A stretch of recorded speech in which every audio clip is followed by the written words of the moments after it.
Welcome to the Rim Break Rodeo. We hope this video helps. In this video, I will explain how to play the Northgard board game.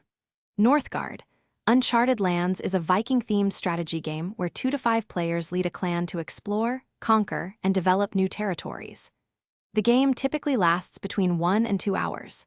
To begin, set up the main board with the starting tile, place all resource and building tokens within reach, and each player takes their 14 units, 6 starting cards, and a unique clan card. The core of Northgard involves a series of rounds, each with an action phase. Players draw 4 cards and then take turns playing 1 card to perform an action. These actions include moving units, recruiting new warriors, or constructing buildings. Exploring new territories is crucial. Play an Explore card to draw and place a new map tile, expanding the game board.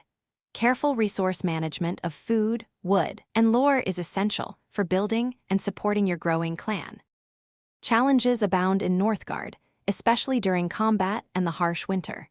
Combat is triggered when units from 2 different clans occupy the same territory. Each unit provides 1 combat strength, and players can discard food tokens to add more strength. Both players roll a die, and the highest total wins, with skulls inflicting casualties. During the winter phase, you must spend food to feed your units. Failing to do so results in taking an unrest card, which negatively impacts your endgame score. There are 2 primary ways to achieve victory in Northgard. You can win immediately by being the first player to control 3 closed territories, each containing at least 1 large building. If no one achieves this, the game concludes after 7 full rounds. In that scenario, the player who has accumulated the most fame points will be declared the winner.